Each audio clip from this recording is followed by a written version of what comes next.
हमारे जो नक्षत्र विज्ञान है उसके अंदर जैसे कुछ ऐसे नवरात्रि के जो कुछ गिने चुने ये जो दिन होते उसके अंदर कॉस्मिक एनर्जी ज्यादा आती है। नवरात्रि का बोध कुछ अलग तरह का होता है, जिसके लिए कहा गया है कि नवरात्रि तो शरीर के कितने द्वार है? 9। उस 9 द्वारों के ऊपर 9 दुर्गा की उपासना की जाए तो 10वें दिन 10वें द्वार के ऊपर तुझे तेरे मन रूपी रावण के ऊपर तेरे आत्मा रूपी राम का विजय हो जाए। ये इसका बोध है।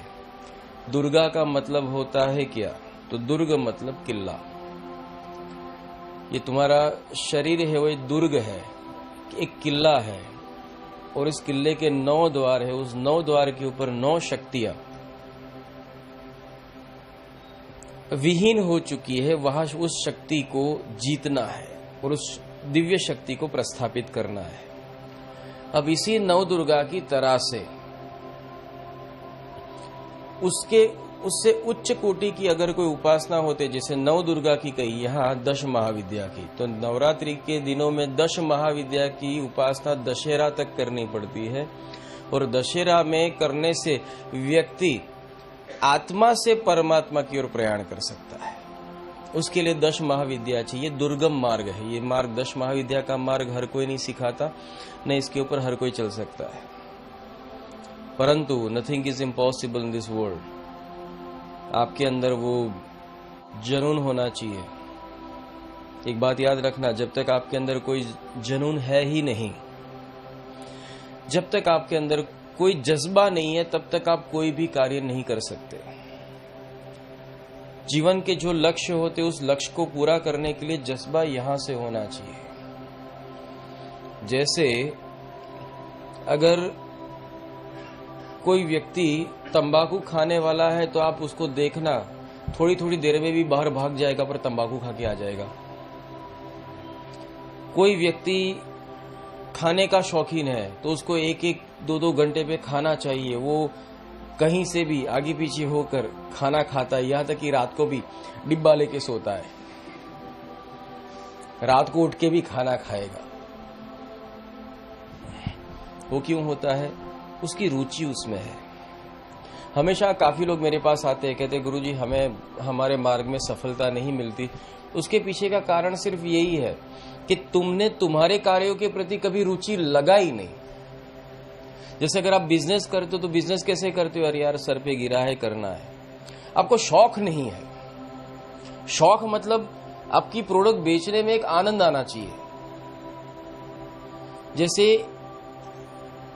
आप जिस कार्य में जुटे पड़े हो उसका मजा उठाना सीखोगे तो अपने आप आपका काम शुरू हो जाएगा।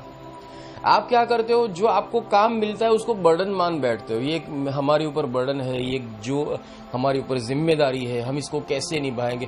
पहली चीज तो होती है कि आप अंदर से ही टूट जाते हो।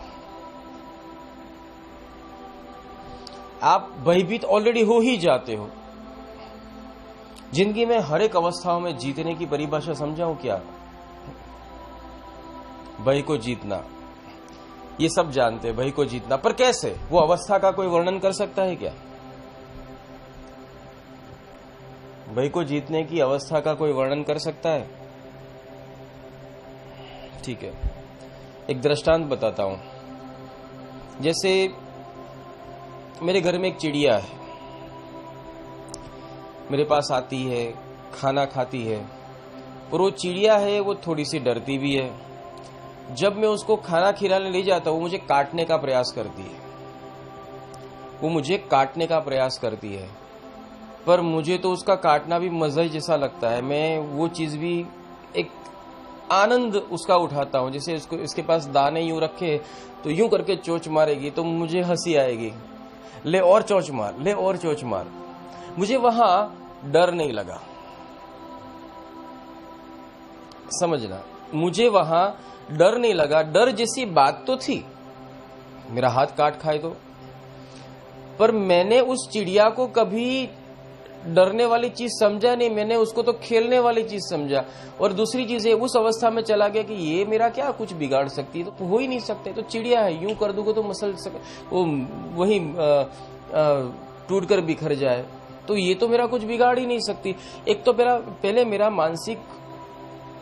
मानसिकता जो होती है, आपके अंदर की एक अवस्था होती है, आपका कॉन्शियस माइंड है, उसको इस तरह से रेडी करो कि ये जो मेरे सामने आने वाली जो तकलीफ है वो तो बहुत छोटी है। ये तकलीफ है, क्या मुझे बिगाड़ सकेगी, क्या मुझे मेरा नुकसान कर सकेगी? It is impossible. उस लेवल में जीना सीख जाओ।